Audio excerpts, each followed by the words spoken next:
professor in human resource management and organizational behavior, and this is the reason why I'm here for presenting the track people and organization. Okay, as you have understood and as you know already, this track is one of the three. The last one I presented, but I mean, we have seen that we are basically presenting three different perspectives in terms of possibility for careers and also professional development within sustainable firms. So we have seen many different aspects, and at the core, at least we need people right for doing some of the things that we have seen before. Therefore, people and organization basically start from that. Start from the fact that if we look at the challenges that companies are facing nowadays in recent months and years, starting from the pandemic in particular, with the digital transition and with the environmental transition, a different management of people is one of the key aspects that many companies are facing. Internationally, but also locally, big firms, small firms are facing the need to manage differently people because people have changed their expectations, what they want from their work, they expect a different balance between their life and their working activity. Therefore, firms are struggling in attracting people, in retaining them, and also in reskilling them, because the digital transition is asking to us to do things that Professor Fulhan and Professor Di Maria was explaining to you, that as you have seen, require a lot of new knowledge that you are developing right now, but firms are searching people in this month. So these covers here are taken from our business review, and the Economist, actually the Economist a few days ago, talking about the environmental transition climate reports. And these covers are all of them this year, the last one, September, October 2023. So people and digital are at the core of the problems that companies are facing right now. In order to face these problems, there are new jobs emerging. I've taken this picture from my LinkedIn page, so surfing a little bit in LinkedIn. They are taken today, so where you see 2 weeks ago, 2 days ago, they are real 2 weeks ago and 2 days ago. Companies are posting positions. I posted here internship because I was thinking about, your age and also top positions still. Probably a few years from now, we hope. And there are many possibilities in terms of occupation in the area of HR and organization, as you see. So from one side, we have, as Professor Fulano was mentioning, consultancy companies opening positions in the area of HR and organization together, because right now these two aspects are really intertwined. They tend to go together. And in other companies, you see there DeLonghi, Stevanato, Safilo, so local companies, but with an international range. They are posting, you see jobs in specific areas of HR, so HR analysts, so HR that is expert in managing data and in managing softwares, together with internship in HR learning and development and compensation and benefit, that are areas within HR where you manage people. So we are talking about a track that is offering the opportunity to work both in companies and in consultancies, basically working in areas that, from one point of view, are consolidated, because when we talk about HR, we are talking about areas that are well established in medium and large companies, but in positions that are developing right now, because some of these positions, probably, if you check our LinkedIn 1 year ago, we don't have them, because they are quite new in terms of the use of technology in particular, and in the problems that they are required, these guys are required to manage. Now, which are the courses? I'm going to present the course as my colleagues have done a few minutes ago. Which are the courses that the track is including? So You have, as usual, one course in the second semester, managing and leading people, a full range of courses in the second year, and a couple of electives again in the second year.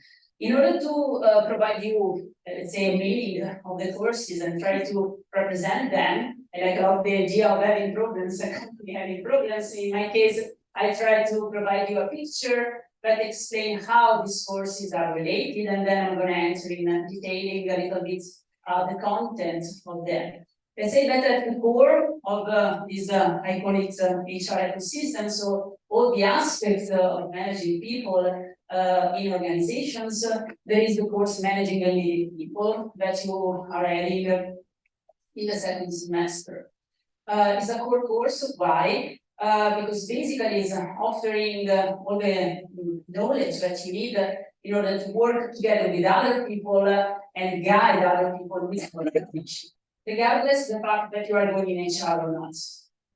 I hope that you are becoming marketing manager, supply chain manager, CEO, as Professor Kunan was mentioning. It doesn't really matter. You're working together with people, right? Together with other people, managing other people, therefore a little bit of management probably in terms of how to work in a team, maybe an intercultural team, which are the good ways for having people working together with you, managing the project, communication. It's something that it is core for any kind of manager, and it is part of the course managing and leading people. This is why it is there as a core course for the entire track. Then we have 3 courses. One of them is a lab, so it's an elective, that are basically taking 3 aspects that are specific of the HR area.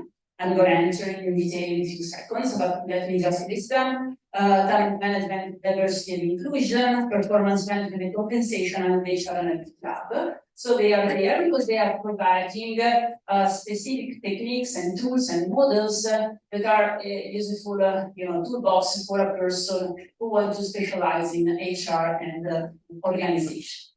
And then we have 3 courses: economics of human capital, labor law, and industrial relations, and family business and entrepreneurship, who are, let's say, at the border of this ecosystem because they are providing information and models for a VDP environment.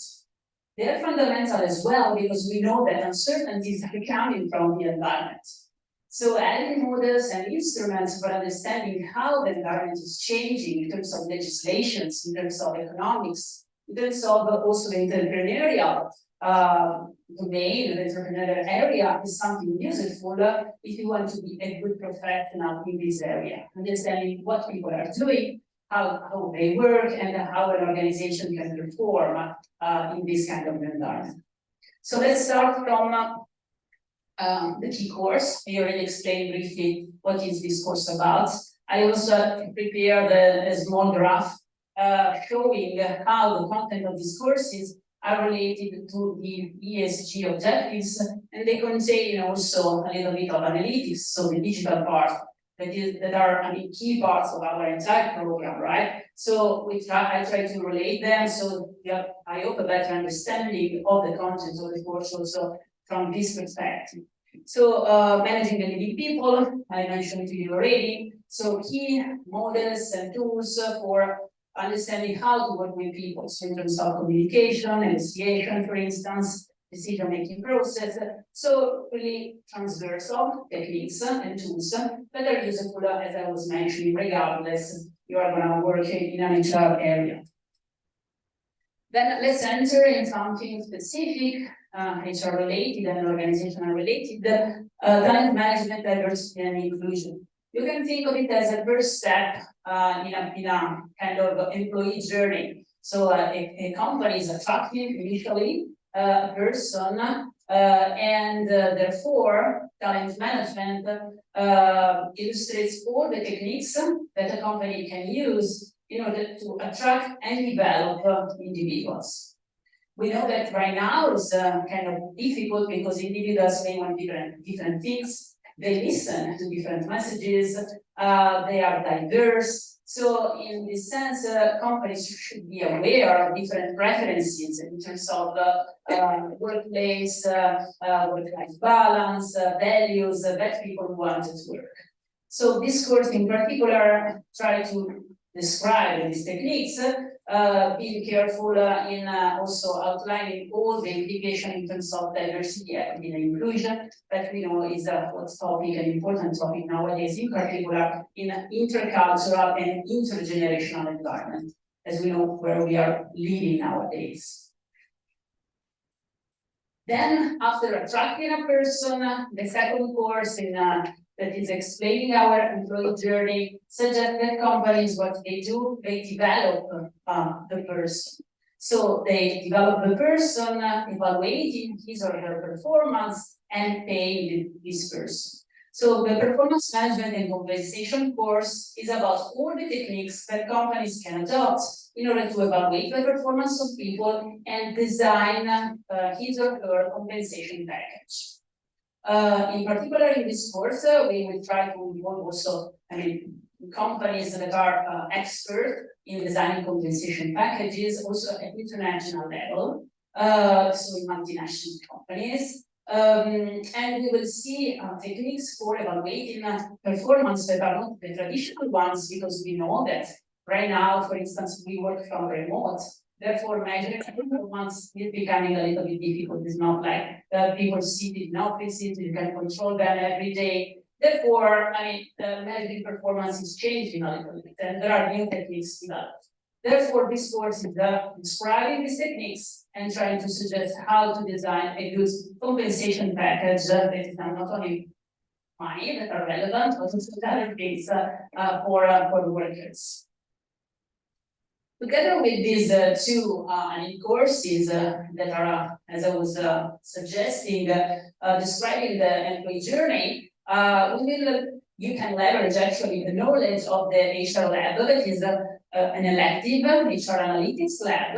The HR analytics lab is entering very detail in all the instruments that an HR professional and consultant can use in order to leverage employees' data. Can be demographic data, behavioral data, so how you behave at work.